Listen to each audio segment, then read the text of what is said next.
Hi there, everyone. It's Mr. Chris from DIaryofalincolngeek. I hope you're all well out there in internet land. I have a surprise for you all. I have a Gregor on site in the studio. Hello. Hey. This is a first in 24-ish episodes. Yeah. So normally we do all of this from home, our own homes. Yeah, it all kicked off during COVID, and it really did. We can share a physical space with each other. That's interesting. Yes, it is.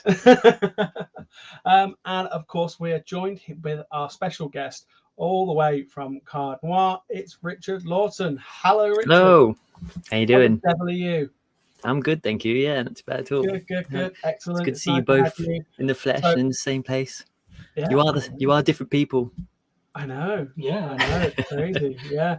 So we are streaming across YouTube, Facebook, Twitch, and TikTok. Because we got the following. We are now live on TikTok as well. Congratulations. So we're working very hard. And we also like to remind people out on TikTok that if you are watching the live show now, you can join the live show on YouTube, Facebook, and Twitch to get the full experience, unless you guys can hear the speakers, in which case then you can hear our guest. But if you want to see our guest, hop onto those platforms. In the meantime, we'll crack on with the show. So, Card Noir, when did you guys start your game studio? How did it come about? Well, I think as soon as I kind of was introduced into board gaming, I kind of shortly realized that I'd be playing a game. If we're playing sort of a slightly janky older game, I'd be like, I think there's a way of fixing this. And that kind of came natural. I realized I've kind of been doing that for years. Like when I was a kid, used to pick up like charity shop games that I thought, from the 70s and stuff and the 80s, the glory days of terrible games. And then we kind of house rule them sort of semi good. So I kind of forgot that I was one of those people that just like fell off the board game space, didn't know it had progressed anywhere past kind of past Risk or something like that, and got reintroduced to it a few years ago. And I was like, how have I missed this? So it's kind of natural to then go into thinking about designing one, and I had kind of naturally lots of ideas anyway, like I think lots of designers do. So yeah, kind of, I've been having ideas for 6 years or so. Don't we all? We all have ideas about board games and game designs. That's it. And then finally, I think I was like, I think this one's kind of working in my head. I was like, this one sounds all right. Kind of actually stuck with one. And I think, strangely enough, like lockdown sort of helped. I kind of joined some online playtesting communities, which allowed me to kind of branch out and playtest with other designers, which I hadn't done before that. And then it sort of actually developed into something that is real. It's this. I know. But almost real. I don't want to spoil too much for people, because we've got the review going to be coming out in a couple of weeks. I think we said we were going to do it, are we? Or are we going to be, maybe moving that a little bit? Yeah, we might have to. Well, I don't know. We may have to delay a few things. I've sort of decided we need a little bit more time to get a few things together. So I think launch is looking like it's going to be next, possibly March. Now I was looking at it's going to be September. I think we'll be more than ready then, because the good thing about moving it is that I've had this date in my head and we've been sort of barreling towards it. And now the idea of like delaying it until next year, it's like, oh man, they've got loads of time now. Suddenly all those things that I was like, maybe. Taking a bit of pressure off you, hasn't it? Because let's face it, designing a board game is not an easy thing. And I'm sure really anyone out there that's watching the show, who follow us on all the relevant platforms, know we're designing our own game, and everyone else, there's lots of people design their own games. And of course, if whether you're going to be doing a Kickstarter or some form of crowdfunding, it puts a lot of pressure on. There's lots involved with it. It's not just a case of make a game and put it on there. You've got all the other factors to think about: your marketing, your strategy, how you're going to advertise everything. And it puts a lot of pressure, especially when it's your first game, isn't it, that you've designed? Well, the first game to this level, but and choosing to crowdfund it as well. I'm sort of lucky. I've got some graphic designer of my day job, so there's a lot of kind of crossover skills I can tap into. But you have to wear a lot of hats, and I feel like the game design is half of the battle.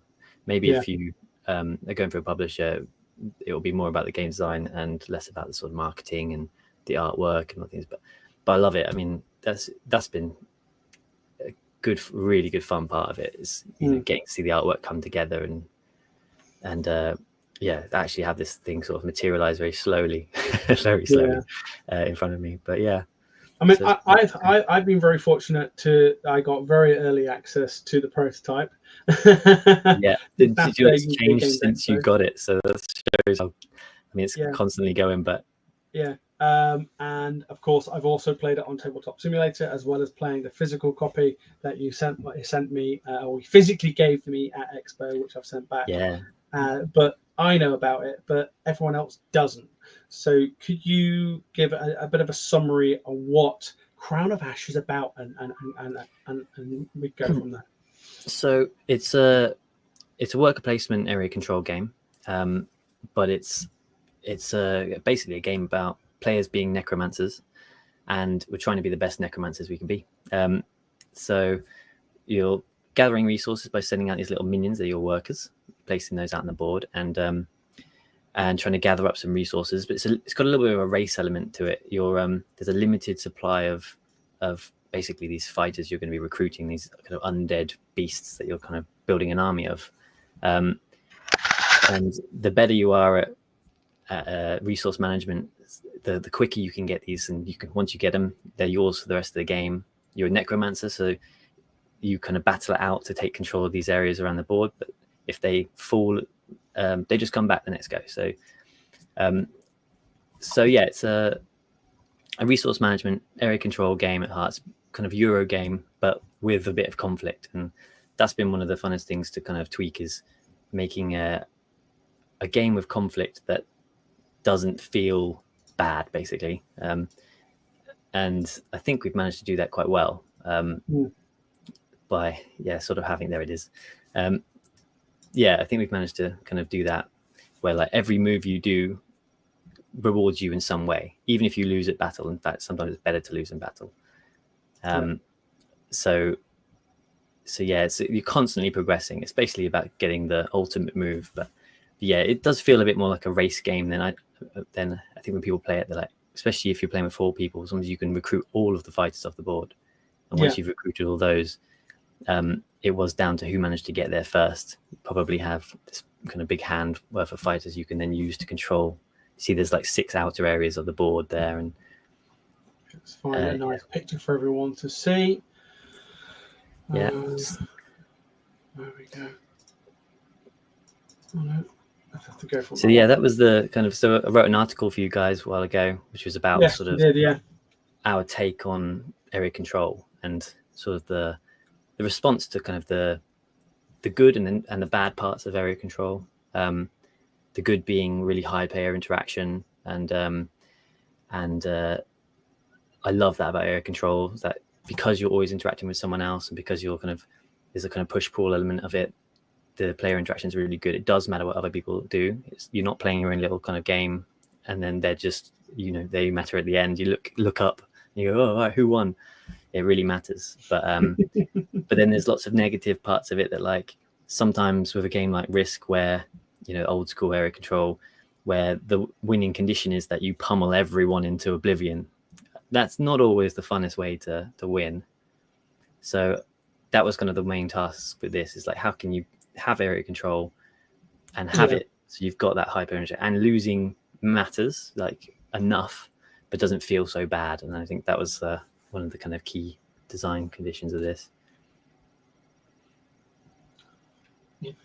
Yeah. Okay. So that's it. So I played this. I played this quite early on with you as on Tabletop Simulator. Yeah. How much would you say the game's evolved since that initial kind of Tabletop Simulator experience to your early prototypes?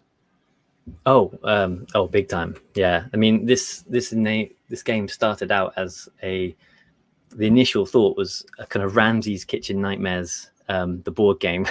So it's one of those things where that was my initial kind of theme, and my initial thoughts were, okay, you'd have like your workers, you gain resources, which would be sort of ingredients, and then you'd have these customers on the board that everyone would be competing to basically feed.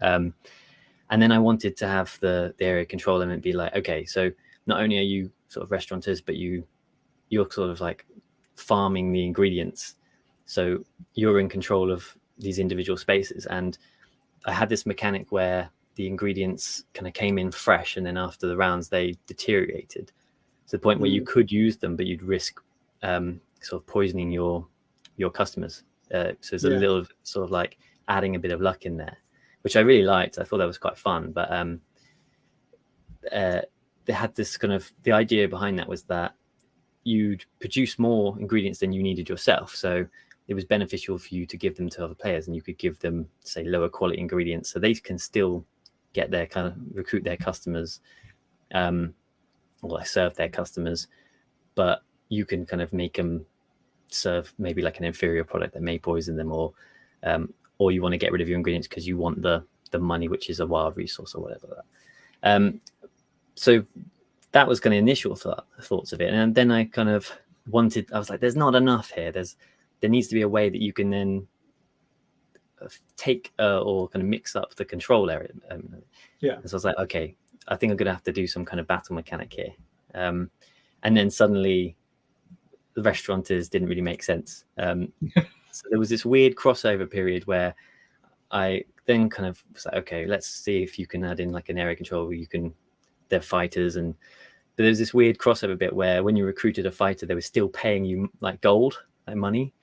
And playtesters were like, I don't understand why you're getting like this lump sum, like, hey, congratulations, you've got this fighter and here's some gold on the side. And I was like, yeah, it doesn't really make sense anymore. So yeah, it's really evolved since then. It's almost unrecognizable, and there's still elements I think sound really fun from that initial game that I was like, oh yeah, that was really fun, but it just didn't work. Well, it just goes to prove that game designs evolve. I know the feeling with the development for Hedgehog Haven. The initial concept was it was going to be Hedgehog Highways, and it was going to be hedgehogs trying to get away through hedgerows and around people's gardens, and it's nothing like that now. It's nothing like that still now. Hedgehogs though. But it's still hedgehogs, yeah. Exactly. But no, one of the big elements that I like about Crown of Ash, having played it, is the worker placement element alongside the area control. Yeah. I think I had some early criticisms, and I think we chatted about it quite early on. And I think one of the things that I kind of pointed out to you and which I think you said you were thinking about, kind of looking at and maybe areas of change, was how the board was segregated. So on the board, I've not got a graphic of the board that I can put on screen. That's really well. A second, let's just see if we can just make it out just there. So yeah, we can just make it out on here that the fighters that are available in the middle of the board, it wasn't quite clear with regards to the areas where you put your buildings, that area of segregation. And your idea was interesting. You're talking about making it clearer with Standees. How's that looking? So Standees is potentially going to be a sort of a deluxe version that you could potentially buy. I mean, they're not essential to the game, but I'm looking into how we can have potentially all the fighters as 36 in total, and they're all unique designs for the most part. So I'm looking at if you can have all of those as standees. And the one thing about that is that you can remove the cards from the board and use so you'll still have them to recruit. So they'll have their 6 in the middle. But once you've recruited them, that kind of resource shown in the bottom of the card, which is basically what you need to recruit that. You can take that, you can add that into your pile for like end game scoring, and then you can pick up the standee, and you have to have one of these little screens to play behind. But it does mean that it will open up the artwork on the board a little bit more, and it's got to be a little bit more I like having like little standee miniatures. They kind of add a little bit, so they won't be essential. They are, I mean, the game will still play with cards first and foremost. Any good game should play with the cards, not just the miniatures. Yeah. I mean, the nice thing about having cards, I mean, I've always thought, this could probably have miniatures or something, but then I don't know, it didn't feel, especially for a first game, I was like, I actually like how the one nice thing about when you recruit the hand of fighters is that when you attack someone, you place however many fighters you're placing face down on the table, and the person defending, you see exactly which fighters they're defending with. So there's a slight advantage to attacking, and I found that is a key thing for for these kind of games, that the attacker really needs to have a slight advantage in that sense. Otherwise people just don't want to attack. So you can place these cards face down, and it's almost like the defenders like look in the horizon, they see how many fighters are kind of coming on the horizon to like attack them, but they can't see quite what ones they are. So you could then bluff with some completely low level ones, and you can't really do that with miniatures really. I mean, how the standees will work is you'll have a little screen, and you'll place what you place behind the screen and say how many you're using, but that is a bit like it's an extra component. So I think the Swish's version is still just the simplest version, is just use the cards. But I mean, for people wanting to open up the artwork on the board, which the artwork I'm really happy with. The artwork's stunning. So I mean, showing more of that off is not a bad thing. I mean, it was definitely one of the things that I was initially kind of drawn to it. The gaining resources graphics, the graphics on the cards, the artwork, the illustration, really kind of draws me in. It really builds the world really well. That's one of the hardest things too, is bringing that lore, because I've written a sort of lore behind lots of this, but I wanted to have a very sort of text-free game. So that's a really tricky thing to do, and I'm kind of rethinking that now, because I'm like, actually, I don't want people to miss out on this lore. So like there's 4 different kinds of fighters, and they relate to one of the resources in the game. There's like 4 basic resources, and they're all kind of alchemaic, very kind of necromancery ingredients. So you got like bone, ash, blood, and sulfur, and the whole idea is you're kind of collecting these concoctions up as an alchemist, sort of necromancer, and raising the dead. But each one of the groups of fighters, when you see them in a set, they all sit together. So the sulfur one you can see there is they're kind of like the undead zombie types, the ones that kind of like come out of the ground with these sulfur crystals and this kind of fungi releasing all these gases. But there's also a bit of a backstory behind each of these. So I just wrote the one for the ash fighters, which are like the armored kind of warriors. They're all huge weapons, lots of plate mail, and we've done it so they all have this kind of smoke coming from every kind of crack in their armor. And the backstory behind that is that the story behind the game is that there was kind of a jealous king, and his kingdom was going too well, basically run by these lords, and he basically got bored and a bit jealous of his like successful lords, so he kind of orchestrated a civil war and sabotaged the whole kingdom, so burned it to ash. So there is like a backstory there, and I'm really happy with it. And it's kind of, as it grows, I'm like, I really want to use this. So I mean, there's a really good suggestion by someone on Board Game Geek, one of the articles on there. Someone said, even just putting the names of the 6 locations around the board. And I was like, that, even little things like that, just you can give them some thematic name, and even that just grounds it in an actual world. And So yeah, I'm going to think a bit more about that. I think that's going to be the next few months worth of thoughts now. Now I've got the extra time, I'm going to use it. How have you found, because obviously you said that it was basically a completely different game at one point, how have you found having to sort of work in lore to sort of mechanics that you sort of already developed? It just came naturally, to be honest. Once I got the idea of having so the initial game, when I converted to like a combat game, I only had I was like, okay, what we'll have is the individual sections will give out the ingredients, but the actual only scoring section will be the kind of central citadel. And so the idea of having like an NPC king which is still in the game, so that the king starts, the one that betrayed everyone, starts in the middle of the board, and then that just kind of spurred off ideas. I'm like, okay, so this is the kind of thing I want. And once you're a necromancer, so I was thinking, okay, so you have to be raising the dead, and then why are you raising the dead? And it just I think both of those things kind of intertwine. And every time I introduced, I mean, the mechanic came first of like, I wanted your fighters to come back, and it made sense to be a necromancer.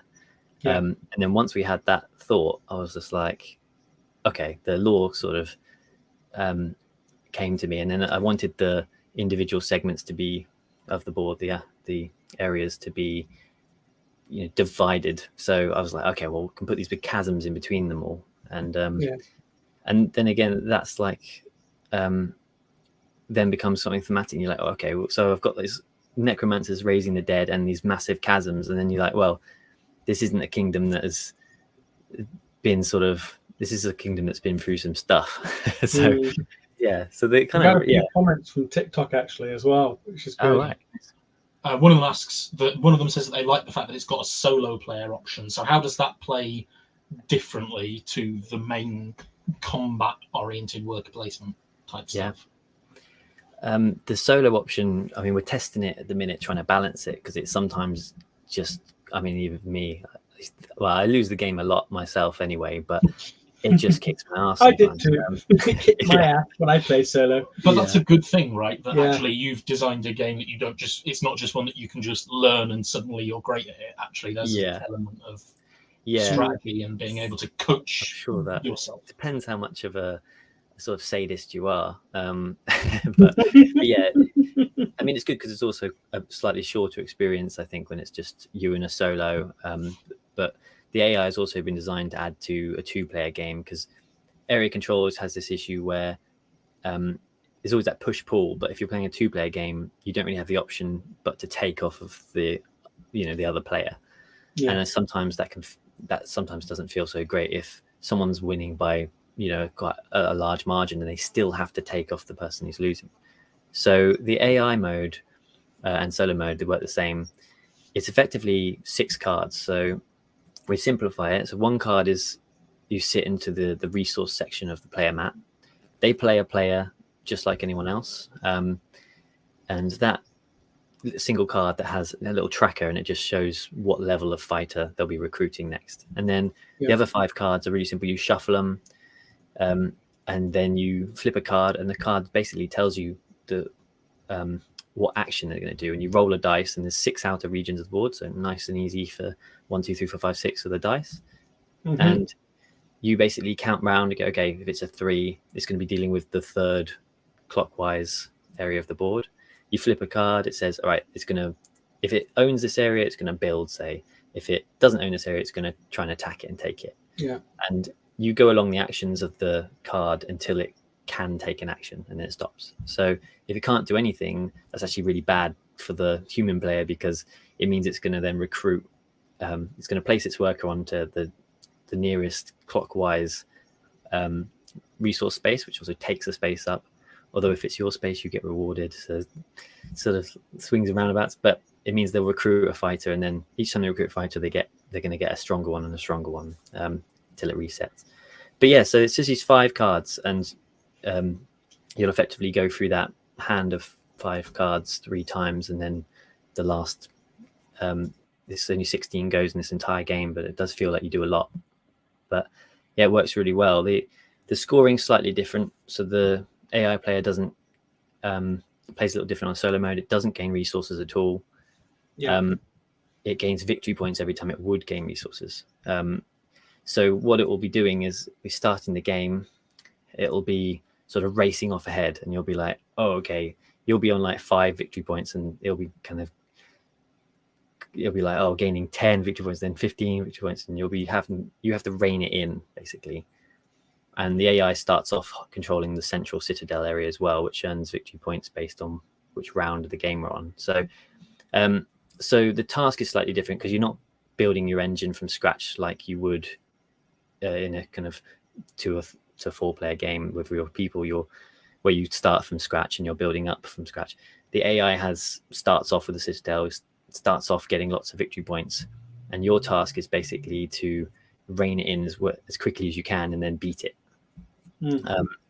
So it adds in another race element to the game. You have to basically chase down this AI. So you can see where it's going to earn victory points from. So you can start kind of trying to take away the areas where it's going to get resources from. And then it plays very similar to a human. The only difference is it plays all of its fighters open-handed, and it always attacks with the strongest sets. And its combat cards, which are these cards that show you what reward you get for winning and what compensation you get for losing, and they also boost your attack score. They just get shuffled and they flip, and there's not a bad one of those. There's no bad option for those. They're all just different. So it kind of strangely has this thing where when I'm playing it, you'll be like, oh, the only way it can win is if it has that one card. And it always seems to draw that one card. I don't know, there's something about me playing it, but yeah, I'm just terrible at it. But so that's been really exciting. I really enjoyed the solo mode, actually. I must admit, I like the solo mode, and I thought the solo mode was very clever, how the AI worked. It took me a little while to get my head around it a little bit. Yeah. It took a good couple of attempts. But once I got it. And it's very quick, which is good, because you don't have to worry about the resources. You don't have to worry about it. Thing I found about with playing Crown of Ash, whether it's solo mode or just the game in general, the game once you've learned it and everyone's done the learning element of a war game. Let's face it, the first time you play a game is the longest time it takes to play, every time, without a doubt. And if you've got seasoned board gamers around the table, but it plays really quick. The rounds, go quite quick. It's very succinct, and that experience, I think, is kind of key and important.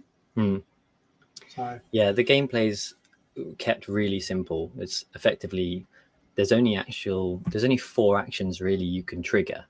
There's sort of other actions that you can say springboard off of those, but the gameplay is you place a meeple down, one of your little minions. I've got one here. There you go. Yeah. Place one of your little minions down. You take one of the basic actions, which will be gain resources. You might attack someone. You might build up on your areas so they're worth more victory points, or they give different resources. And then at the end of your game, and you recruit a fighter, just one fighter, and only if you have the resources. And so although the entire game, you only have 16 turns the entire game, they feel like they go quick. Because there's no one hanging around, and the goes are simple enough. Exactly. There's not a lot of AP. You're not hanging around in this. It does go quick. But you're also involved in other people's goes quite a lot, so it feels like you do a lot, which is nice. Yeah, I think it's important with this kind of game is player involvement, particularly with the area control element of this, because of course you're invading other players' areas, which is that's that interaction, because of course sometimes I think worker placement games are very stagnant. You're all kind of thinking about what it is you're doing, and this makes that a whole experience. Especially when it's very strategic, you can switch off if there's lots of lengthy turns between yours. Whereas what Crown of Ash has is more involvement, even when it's not your turn. Yeah. We've got a comment on TikTok, which is quite interesting. Damo, the old fartist, says it's like Diablo meets Risks meets D&D. Yeah, I'll take that. Yeah, I think that's all right. Yeah. And of course, we've also got I Am Karina. He thought he was going to miss the live. He's really glad that he was able to get on. Nice to have because you. we're showing all the visuals on the camera on TikTok. But for everyone who is on TikTok and watching, if you want to watch, They can't see you. You don't have to face them. yeah, I know, I do this every time. I'm so used to doing it. But if everyone who is watching on TikTok, if you want to experience the full experience of the show, you can join on YouTube and you can watch everything that's going on screen. Or Twitch or Facebook. Yeah. Twitch.tv/diaryofalincolngeek. It's the only link I can remember. Yeah. I was going to say you're really good at reading now. Spot the Twitch user and spot that, that I deal with all the other platforms. Yeah. So, but if anyone's got any further questions for Richard while we're on, then that's great. I've got it on YouTube at the same time as well. Lol. Yeah, I'm not surprised. So, but yeah, if you've got any questions for Richard, please do pop them up. We can put them up on screen through the comment section, so we can bring those up. But like I say, I'm a visual person, and I'm just gonna bring up on screen the rule book, if that's okay. I mean, I don't know how much has changed. This is the one off the website. Just been updated, I think. Yeah. There you go. So. I mean, look at that. That board is just stunning. The artwork. I mean, I say this to you every time. I know, but I am a visual person, and I think visuals are important. And when something looks that gorgeous, it's gonna draw you in. Yeah. I'm not biased. I genuinely do believe it, because it drew me in at first time when I first started talking to you about the game, because of course we started chatting and got to know each other through the YouTube designer the Facebook design groups. Yeah. And you were putting things up about it, and I was just like, okay, that looks really good. And I think it was when you were toying about miniatures, because you did a 3D print of one of your characters. Yeah. Which character was it again? So the characters changed slightly, but I've got that one here. So we did this, just a tester, little 3D character of like the main. That's amazing. So blood demon. I've got couldn't fit the wings on the card. So he's had his wings clipped because they fit better on the card. But that was fun to do. And I think from doing this, I realized I was like, I definitely don't want it to be a miniatures game. So we're thinking about doing it as a sort of promotional giveaway. Or that's just fine. I think what I'll do is I'll give the 3D print files away for free to backers and things like that. I think that will go down really well, because that leads on to my question about the Kickstarter. Yeah, someone asked on TikTok, when's the Kickstarter going live, so they can see if they've got some spare cash because they need the game. Well, the good news is you've got at least 6 months to save up. Yeah. So I think it's going to be late February, early March now. It's unfortunate. We were planning for beginning of September initially, but this is sort of not a direct science. I have to kind of look at it as a go and work it out. And it looks like next year is going to be a best solution now. And what are you hoping to do with all the extra time? Well, the nice thing is, even those last few months we've had since Chris had this version of the game, which is the version we're showing up for UKG, had really good feedback from UKG, and I've actually managed to then now implement that feedback. So little things like the icon glossary on the back of the board, small things like that, all the way to reintroducing the way we stack the buildings, which I think you didn't have in yours, but initially the buildings went through sort of from weak to strong throughout the game, and you refreshed them, and we got rid of that and just went, actually, I don't know if it makes that much difference if you just shuffle it in. And through playing at UKG, we were like, do you know what, we missed that, and we're going to bring it back. So actually having those few extra months, even as a delay, has been really good, because it means the version we've got now is, in this latest rulebook, is better, and the next 6 months are going to be making it that extra bit better, which is going to be good. But it's mostly now is getting the word out there, and it's got a bit more time to do everything I want to do. I mean, it's one of those things where I do have to have a deadline for myself, because otherwise I will just continue going forever probably. And I'll be like, oh, I can do all those alternative art that I wanted to do, but and writing allows me to write the lore a bit more and introduce that to the game now, because so now it's just the more time I have, the better a product really, and the more complete. I mean, it will continue to evolve for a little while after the Kickstarter, I'm sure, because we'll have lots of people getting interested. Lots of people will be asking questions and flagging up things that we may not have thought about. So it will continue to evolve, but it just allows us to kind of do that bit extra, which I'm quite pleased about now, to be honest. So yeah, so March is the new deadline, and I'm going to make that one. So yeah, keep a lookout for it. And talking of Kickstarter, what sorts of things do you have? I know that you said you've replaced a lot of stuff with Standees, but are you thinking about doing miniature type stuff as an extra tier or something like that? Or what's your...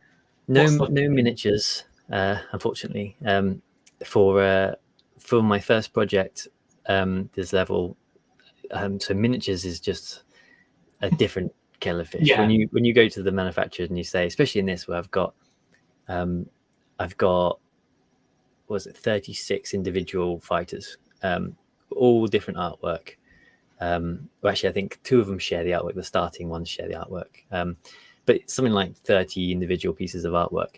To get sculpts made for all of those would have been like $100,000 or something. And I'm like, yeah, that's eye-watering. But also, I just don't feel it needs it. Like, I think I don't want people to look at this game and think, oh, it's a bloated. Sort of, there's a lot of negativity at the minute around sort of Kickstarter and over bloated games and things like that. Yeah. This game doesn't need it. For where you want to make it a bit snazzy, we're going to put the Standees, which I really like, because then it allows us to use the artwork we've got in a kind of more clever way. So we're not biting off too big too much, and we're not sort of we're not going crazy. But these are all functional components. I think adding the miniatures. I mean, I never say never. If it does well, maybe we'll add in a miniatures expansion later down the line, but who knows? At the minute, I don't feel it needs it really. Does that mean you've got the miniatures designed? No. So that would so be a whole say, process because you've got a couple of concepts, but it's not something you finished doing. Okay, no, that's interesting, because I think I could give or take miniatures with this game. Yeah, not generally. But in this particular game, I can see where you're coming from, and I like the cards, because the artwork's still great. But I think it was that initial, King model 3D printed in that, it just looked amazing, and it just grabbed my initial, attention. Does it need it? Yeah, you're probably right. It probably doesn't need it. No, I don't think. But offering up the SDLs to people to 3D print themselves as part of the Kickstarter, I think it's a lovely touch. Yeah, I mean there's a good community of kind of 3D print people out there. People are really good, better than I am, so I'm sure it'll be better than that one. But yeah, so I think that's definitely something I'll look into doing. I mean, yeah, it's not needed at the minute. We've got some kind of, I mean, part of the Kickstarter allows us to do a sort of more basic version, and this one you're seeing is the sort of basic. I say basic. We've still got some really nice components, like all the standard version will have the double layer player mats as standard.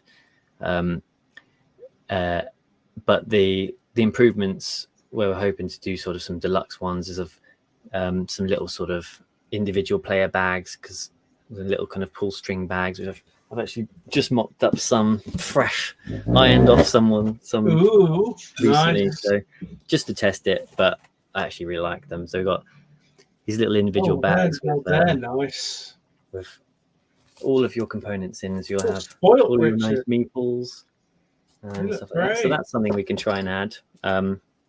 They're practical, but also I think they'll be really nice. So those, which are quite nice. Looking into getting some sort of metal coins, which I think will work quite nicely. Have to see what the cost is on those though, especially because they become quite heavy. But yeah, so there'll be lots of ways to deluxify it and well, based on the comments, Richard, you've already got some new subscribers. Damo is already subscribed. and he's hoping, he said thinks it's going to make a great Christmas present. But he also points out and says, if you were going to do minis, would they be plain, so people could paint them? And I think that's kind of the thing, isn't it? I think that would have been the option. You wouldn't have been paying someone to paint them in the miniatures at all, would you? Yeah, at the minute it's not a miniatures game, and I think that fits in with the when you play it, the heart of the game is still, I think, a Euro experience with conflict. It's and is that kind of hybrid. It's walking that line of very thematic Euro game with that conflict, but I don't want it to go too far. So there's no miniatures at the minute, and haven't got any plans to add any. But I mean, it makes sense because we've got such lovely artwork. I'm really pleased with the character designs. Still getting them, sort of the odd ones finished here and there, but they would work very well as miniatures. But yeah, not through just technical wizardry. Gregor has been amazing and been able to get your beautiful photography of the whole board game up on screen here for you.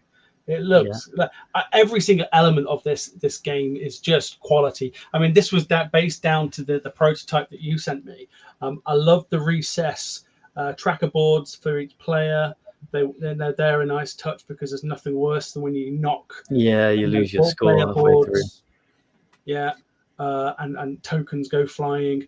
I even liked the locations where you put your pieces ready to go out onto the board to take over locations, and it's slightly recessed. It's quite nice.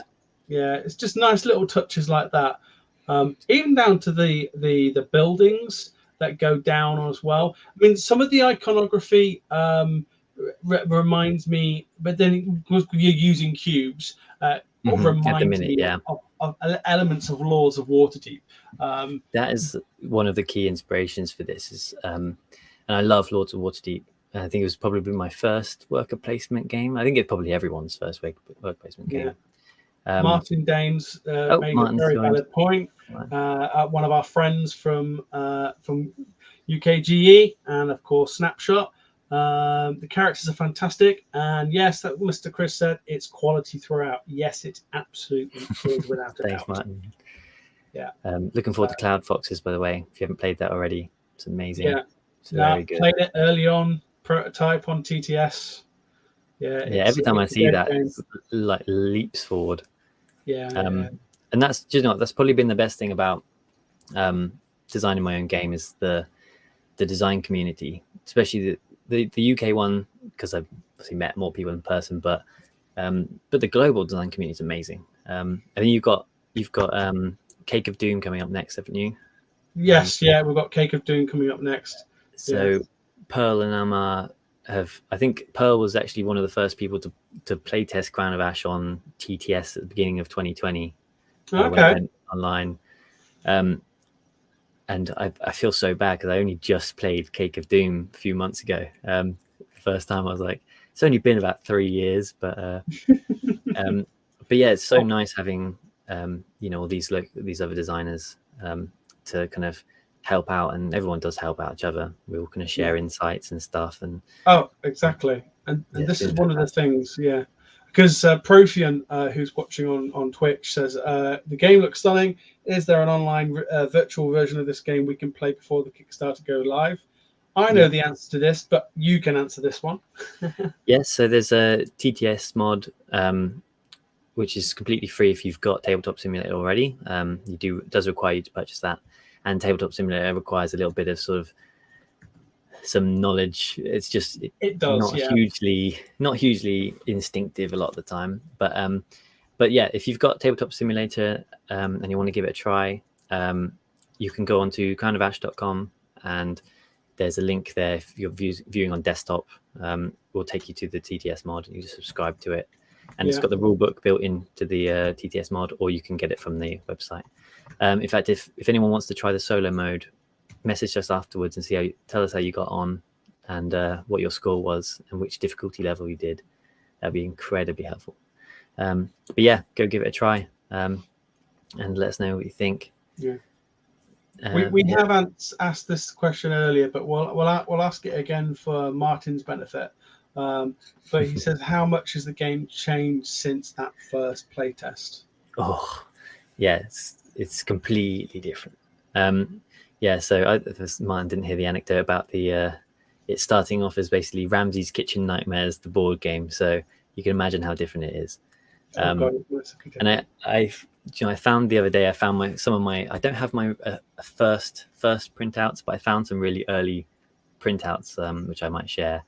They at that point had the kind of ring of cards to recruit from. But yeah, the initial one where it was kind of just customers and stuff, it was sort of some stores on the board that you could get resources from, and then like a single line of cards, sort of customers to replace it. And then, yeah, very basic. I mean, a few of the mechanics which I really liked from that have disappeared entirely, and I'm sort of like, well, they're in my bank of mechanics now, maybe I'll revisit them in another game. But yeah, it's so different than how it was. And I think I sometimes think this is that kind of ship a thesis metaphor where like it feels like I've been working on the same game now for like 4 years plus, but actually when you look back at that initial game, you're like, there's not much here that it was there originally. And I actually really like that, because it sort of means I've managed to cut things where they needed to be cut, gain things where they needed to be gained, which I think is a tough thing to do when you've got a bit of a vision. And this has really evolved, which I think is good for my first game. I've learned a hell of a lot, and luckily had sort of the full design community to learn from as well. Well, you said right at the start that like you only really started getting back into board games again 3 years ago, which is quite a U-turn, I guess. Well, so it was probably a bit more than that. It was my girlfriend reintroduced me to board games, because her parents have been into board games since the 80s, and she had all these old sort of games that she loved. And one of her favorite games, Talisman. So do you like Talisman? I love Talisman. Well, it's one of those games where Chris talks about how much he likes Talisman. Yeah, we do. Yeah, if you haven't listened to that episode, go check it out. It's quite funny. We'll have to look at that, because like that actually was the game that got me back into it. Because I was like, I didn't realize that. I mean, and it's not even a new game. I'd never played games like that. I've always played mainstream games or games I found in charity shops and things. And I think it's on its third edition. Sorry, say again. I think it's on its third edition. Yeah, so we've got the 4th edition now, I think. So 3rd edition was the one that Natalie, my partner, loved. Okay. Yeah, you've missed an edition. Yeah. But that game is lovable but so broken. I'm Karina wants to know, what was the inspiration behind the game? So that brings me back to was Lords of Waterdeep, I think, was a big kind of part of its initial thoughts, because that was my first worker placement game since getting sort of back into it. And I love it. I love Lords of Waterdeep. But one of my criticisms of it, which I'm going to get probably some hate for, because it's such a well-loved game, but the elements that are interactive elements on the base game are very take that for a Euro game. Do you know what I mean? Yes. So you have obviously the interaction of, oh, you took the space I wanted, or you've also got the nice thing which this game kind of shares, which is probably the biggest sort of thing it shares, is when you own a space, like in Crown of Ash, when you build and you're controlling an area, if someone else uses that space, you get a little benefit, a little tax, which is I have in Crown of Ash as well, and that was that did sort of come and go, but that was there. So an element I really liked.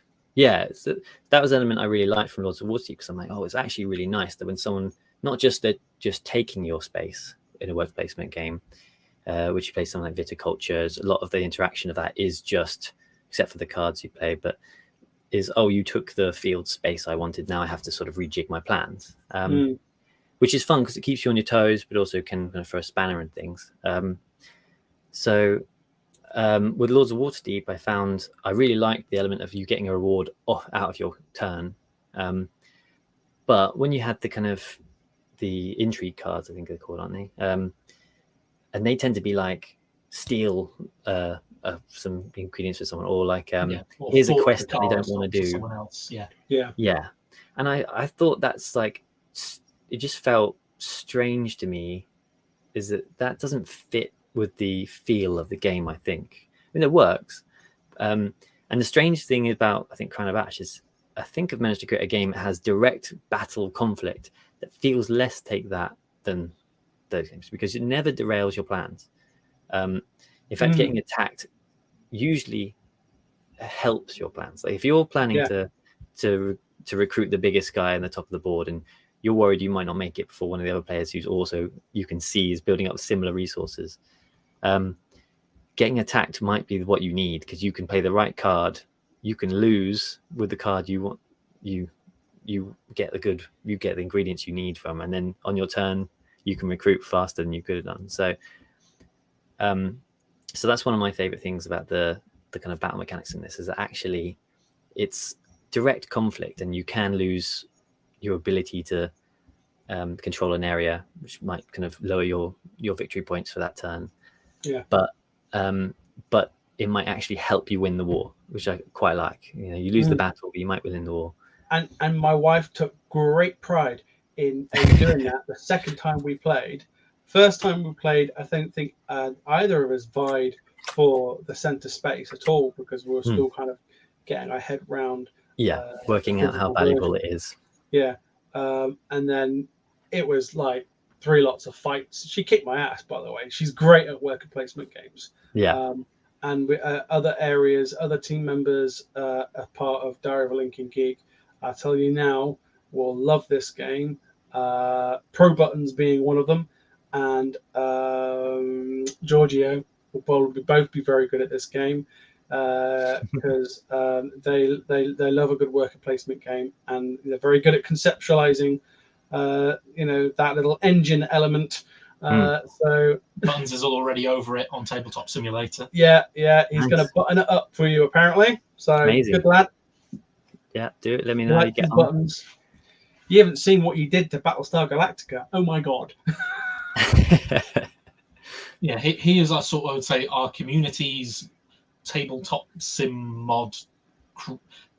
He makes things happen. I love that. You can turn a 4-hour game into a 20-minute game with all the right scripts. Press the button. Battlestar Galactica got mentioned. Of course, it bloody well did. You need to have like a little bell to ring, the Battlestar Galactica bell. Ding, ding, ding, ding, ding. Oh man, definitely check it out, guys, if you haven't already. I know people have turned around and they said to subscribed. The uptake on TikTok's been interesting. We've had people solidly watching during the entire show. Has anyone else got any other questions before we let you go? Because believe it or not, we're at the 53 minutes. Amazing. I don't know where that time's gone. So if you've got any other questions right now, it's fine. Go for it. No, I am not putting any money in the swear jar. That is just for Dan, because he is the culprit for the swear jar. Yeah, I think I've been all right. I'm quite sweary. I get told. I come from quite a sweary family, so if someone says don't swear, there's nothing I want to do more than suddenly swear. I'm like, oh no. How do you play board games with your family? Have you played your own board game with your family? Yeah, I actually have only played it with my my girlfriend. I don't think anyone else in my family would be at all interested. That would be a tough sell. But yeah, who have I played it with? No, I don't think I have. So yeah, maybe I will have to rope them in at some point to get the full non-gamer perspective. But yeah, we'll see. I mean, it's not a very weighty game. I'd say it's definitely under 3 on that kind of board game geek scale. Would you agree? Would you say it's that sort of weight wise? Well, lengthwise, play wise, weight wise. So like it's 1 to 5 board game geek scale. Sort of difficulty and like. I'd say 3. Yeah. I'd say 3. Yeah. Yeah. Unless you're figuring out the solo mode for the first time, that's 4. yeah, yeah. But once there's a you've lot. figured it out, it's very clever. And it's Yeah, probably it'd be the nice most when we get. challenging solo mode I've ever played. Well, I once we love get it. some And I'm not videos a on big how to fan of play. solo mode games, so you converted me. Oh, nice. But we've got a great question on TikTok. Yeah, which is, I like this one as a question to end with. What is one element of this design that you would change if you had to? Well, or that you would change because you've got an extra 6 months till your Kickstarter launches. Yeah. What's one element I would change if I had to? That's such a hard question. What sort of things are you still tinkering around with? If I may change the question a little bit. But he's a graphic designer, so yeah, everything forever. Yeah. Oh well, yeah. I mean, you can always improve the UI, as you've said, and we have been since UKG. People have been spotting like, oh, this token's too similar to this token, and things like that. So there's always been refinements like that. I don't think there's anything about the game I would change now, which is nice because it means that I feel like I get to that stage where, and I did ask. There's a board game designer called Joe Slack who I was playing with. He's quite big in the design scene. He's written a few books on it, and I kind of asked him like, how do you know when you're finished? How do you know when you get, you actually should go, this is it, it's done? And he said, oh, well, when you start playing with other people and they start giving you ideas on how to turn it into another game, or how to give, or expansion ideas, or because we're creative people, if you're asking other board gamers or you're asking other board game designers what they're going to do, they'll give you something. You're always going to get something. And when I started getting that feedback, I suddenly started realizing maybe it's done. And I think that's probably right. It probably is done. So I mean, I've got expansion. I think the one thing I'm looking into, which is the NPC King character for the center of the board. There was a good suggestion at UKG, which was he doesn't have his own combat card deck, and there's a reason for that, because that initial, he's basically a character that has 5 strength, and you just have to beat the 5 strength. And the good thing about that is you can pick exactly the right card. You're going to win. He's not magic after all. That was my thoughts. You pick the right card, you storm in there, and you can pick the reward you want. So you can choose to jump in there early and you might not get as good a reward, or you could save up your strength. And if you're the first person in there, you can get the biggest reward off the weakest combat card. So there is a reason for that, because there's the kind of certainty of the outcome, and the reward you're going to get from it means that people are more likely to jump in the middle. But I am tinkering with the idea of adding maybe adding some victory points for the first person who kills the king, because I think it makes sense, because you're you're a Kingslayer, whatever it is. Kingslayer, yeah. Kingslayer. But as far as the theme of the game, you're trying to gain like renown and influence over the board, over the kingdom. So I think being the one to kill the king should give you a bit of influence. So I might do it so there's a victory point value to being the one that kills the king, an instant untakeawayable victory point value. But he has a few combat cards, and maybe they're just like his strength is slightly lower, and it could be he adds 3 points to his strength, or he adds 1 point to his strength, and shuffle those and you draw one. So that's what I'm toying with at the minute. But there's a reason for it not existing, and that it will require some play testing to see if that's if it just means that people don't go for the middle, then I think that would be a negative change, and more components that are unnecessary. But the other option is to do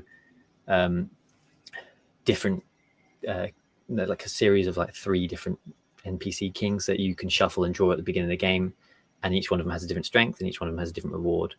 And maybe that's the easy way of doing it, so it's still certain, but you don't know it through each game what you're going to be facing when you go in the middle. But so I think that's what I'm going to be toying with next, with this extra time. We're going to be seeing if that makes the game more fun. Okay. So yeah, that's what I'll probably look into.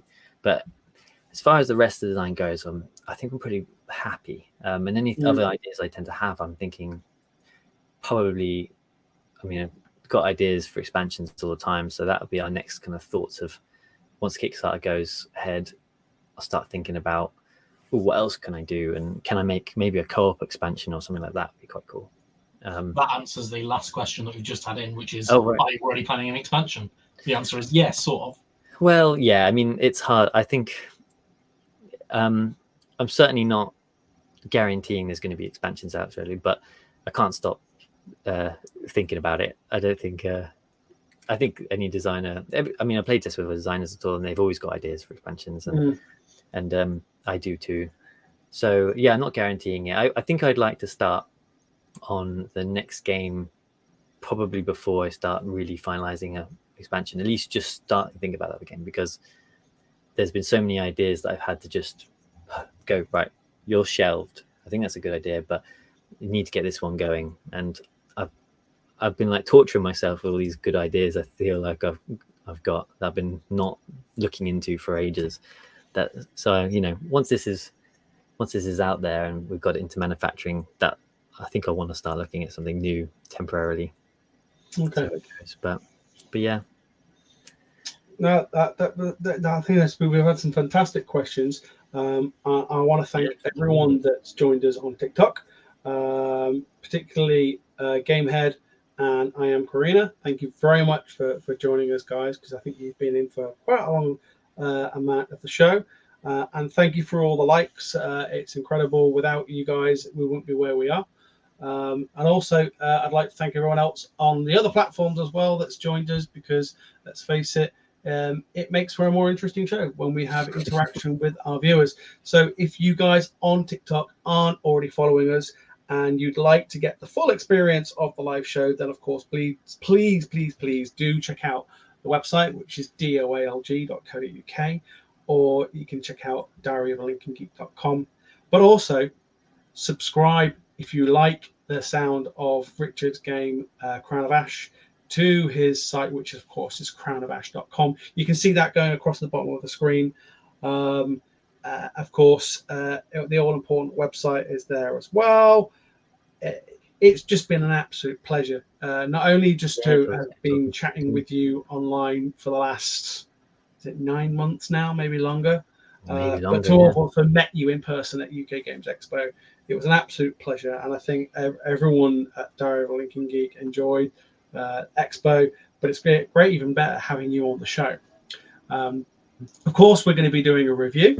The review will be on the website when we get told we can release it. But no, it's been an absolute pleasure. We love doing it, and we want to do more. We're doing more of it. So next month we are going to be chatting with Pearl and Amar, like you mentioned earlier, the Cake of Doom guys. So that should be really exciting. So we're going to be doing that. We've got a myriad of articles and reviews that are going to be coming out in the meantime. We're getting more and more games coming into us all the time. That's why I'm here. Yeah, exactly. I've got a big stack of games that I've come to collect. Literally, some of them behind me are what Greg has come to collect for review purposes. Oh, wow. Nice. So, yeah, we love doing it. We enjoy doing it. And all the while we still enjoy doing it, we'll keep doing it. Yeah, thank you so much for doing it. No, it's an absolute pleasure. And like I say, I look forward to getting my copy when the Kickstarter starts. Yeah, exactly. I'm gonna back it. And I think you've probably got a few new backers as well. But yeah, thank you. Do check out and subscribe, guys. We really do appreciate that, and of course hit those likes as well, because it bumps us up on the live, and hopefully TikTok will give us that all important stream key so we could just stream the whole live show onto TikTok as well. That's the plan, but we'll get there. In the meantime, it's been an absolute pleasure. Thank you. I love chatting to you every time, and we may have you on the show in the future. Yeah, I mean, if you need to fill some silence, we always seem to have something to talk about for ages. So yeah. I'm happy to come on whenever. We don't have many shows that breach the 45 minutes. Sorry about that. No, it doesn't happen very often. No, it's never a bad thing, because people like to listen and watch and ask questions. So yeah. And if you do have questions and you're watching this back, drop them in the Facebook comments or the YouTube comments or whatever it might be, and I'm sure we can pass them on or get questions answered or whatever it might be. Yeah. Absolutely. Yeah. And of course, we've got all our important Discord as well. So you can hop on that and you can, of course, enjoy and get on with the topics, which, of course, is also on screen. That's So, interesting. You well. Can you not pick your... Is that just what it does, Discord? Yeah, Discord does what it wants. Yeah. But it is on our website, and there's a little Discord button. You can just click that. That's You probably... can almost pronounce it. It's just, Maybe- yeah. Yeah, or maybe if you're like some sort of code savant, then maybe absorb that. Yeah. But no, everything's on the website. It's all great. Right. I think we're going to let you go. Enjoy your evening. Yeah. And thank you so much for having me on. No, a pleasure. And we look forward to seeing the fruition of the Kickstarter launching. Thank you very much. All right. Thank you very much. See you soon. Take care. Stay safe, everyone, and keep gaming. See ya. See ya.